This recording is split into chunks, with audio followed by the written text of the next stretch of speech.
Okay, this is something a little bit different. I'm not that hot on ancient American history, so Remember back in the 1930s when archaeologists found an Egyptian temple buried in eastern Tennessee?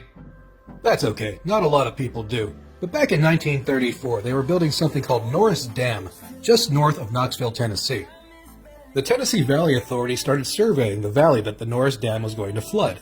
They found many native mounds and started excavating a bit and found some really extraordinary things. As they started digging, they found layer after layer and went down over 20 foot until they found a 100-foot by 100-foot platform with a large raised area in the center. They called this a temple. As they dug deeper and deeper, they found multiple skeletons on the site, unlike any that they'd found in the area.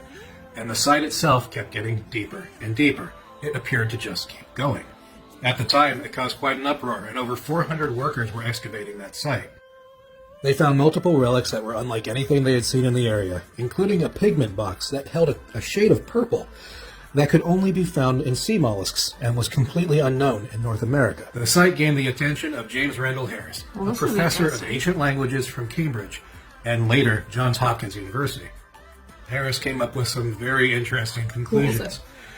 And I quote, "The Hopewell," he writes, "were latecomers who raised the mounds of earth over a much older temple built by pharaonic Egyptian emigres to the most important deities, Isis, the Queen of Heaven, and her husband, Osiris, the god of resurrection." I have his book on order, as well as the 400-page book on the excavation from the Smithsonian, so I'll undoubtedly be speaking about this more in a future video. But for now, that area has some very interesting correspondences with legends from the Cherokee.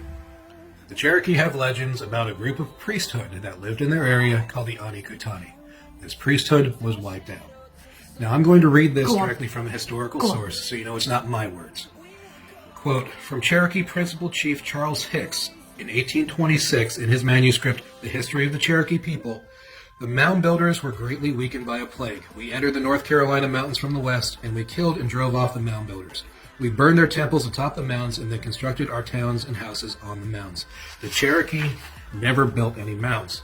Further on, quote, the Ani-Kutani professed themselves, as stated by the traditioners, to be the teachers of heavenly knowledge from the creation, and the manner of their introduction to the assembled people is usually at night. And they usually came with the words, I am from above. The name was a foreign word to the Cherokee. The Kutani came to mean somebody who starts a fire or a sorcerer. These tales all come from the area of eastern Tennessee, right where that temple is. And that temple is now under a lake. Under a lake?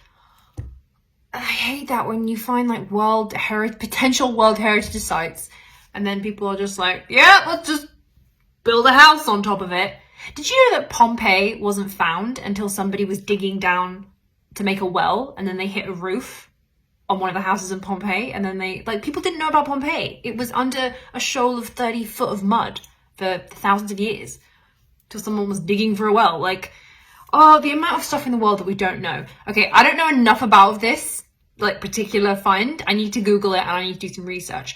However, personally, I believe it's not out of the realm of possibility that people in the past, ancient humans, were more global and they had the ability to travel better than we ever give them credit for. Humans have been around, anatomically, the same humans have been around for 300,000 years.